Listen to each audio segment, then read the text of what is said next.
Welcome everyone. So we were discussing the 2017 question paper of Assam University B.Ed entrance examination. We have already discussed up to question number 20. Today we will start solving from question number 21. So the question is, modern education agreed that knowledge is the primary end of education, by itself a reasonable guarantee of effective behavior, simply a prerequisite to achieve broader educational goals, relatively unimportant since the emphasis should be on pupils' adjustment. So, modern education says that education is not the primary end of education. Knowledge is not the primary end of education. Knowledge is big. Knowledge can be acquired from anywhere. Knowledge starts from the mother's womb and continues up to tomb. Learning is a very comprehensive term. So it is not a primary end of education, then by itself a reasonable guarantee of effective behavior. This is what modern education says. Modern education says that knowledge, by acquiring knowledge, it changes our behavior, it modifies our behavior. And C and D are not the correct options because no, knowledge doesn't mean to achieve the educational goals only. And it is not unimportant, it is rather important on previous adjustment. So the correct option is a reasonable guarantee of effective behavior. Then question number 22, if an otherwise healthy adolescent is worried about his short height, then the teacher should. An adolescent boy or a girl, that is a teenager, adolescent age starts from 13 and continues up to 19. So a boy or a girl of that age, if worried about his or her short height, what does the teacher should do? Ignore his or worries since adolescents worry about everything. No, he can't do that. Then suggest him or to consult a doctor. So for short height, it is useless to consult a doctor. Ask him how to take vitamin tablets which improve growth. So teacher can't suggest to take medicine for the growth. So ABC has gone. We are left with option D, which is explain him or how the growth process may vary among individuals. This is what teachers should do. Teachers should explain that growth varies among individuals.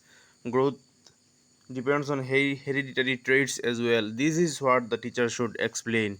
So correct option is D. What is the use of homework? Helps in preparing next chapter before coming to school, helps in memorizing the previous lessons, provides students an opportunity to implement what they have learned to catch up with other students. So the intention of homework is to provide students an opportunity to implement what they have learned.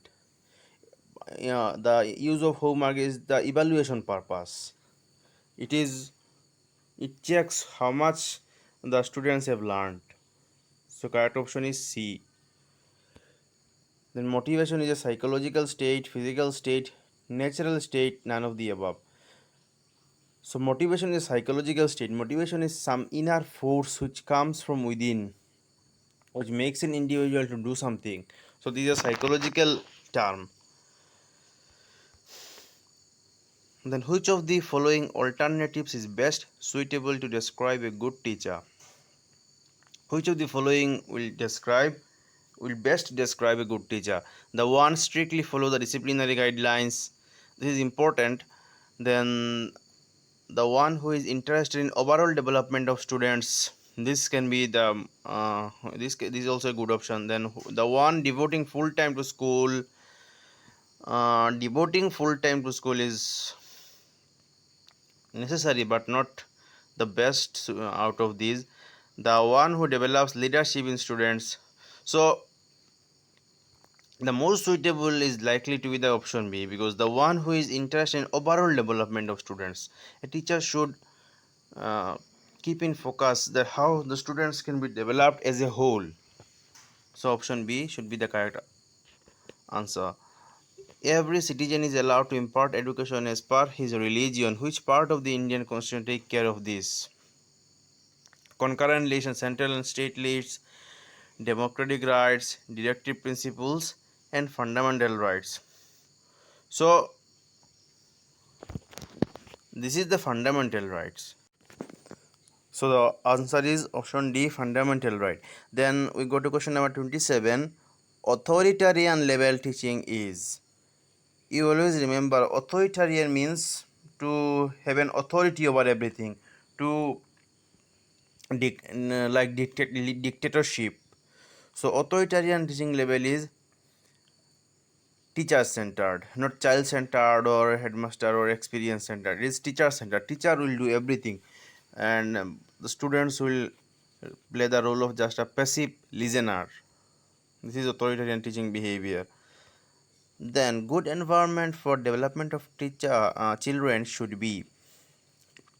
For the development of children, a good environment should be how? Good school and good teacher, family provided learning facilities, lab and security, proper guidance. Proper guidance. Because wherever the student is, he should get a proper guidance. No matter whether he is in school or he is in home, everywhere he should get the appropriate guidance. Option D is the correct answer. The education that child receives in family is, remember, formal, out of formal, informal, non-formal. These are the three modes of education, and the family, the education that child gets in the family is an informal education. You need to remember the difference between formal, informal, and non-formal. Formal education is what we get in schools and colleges within the four walls of the classroom, and then non-formal is something that we we get when we get education by a distance course, then by correspondence course. These are the non-formal education. We don't no require no requirement of present in the class. These are non-formal type of education. But informal type is education is what we learn every day from nature, from family, from environment. So the education the child receives in family is informal. Then AN dash type of teacher maintains excellent discipline in the class. So which teacher can maintain excellent discipline? Look, a democratic teacher can maintain excellent discipline in the class. Not a dictatorial and authoritative, because these two have the same meaning. Dictatorial and authoritative means teacher centered. So teacher centered classroom is not always excellent, is not a discipline. A democratic classroom have the discipline because the students are allowed to participate in a democratic way.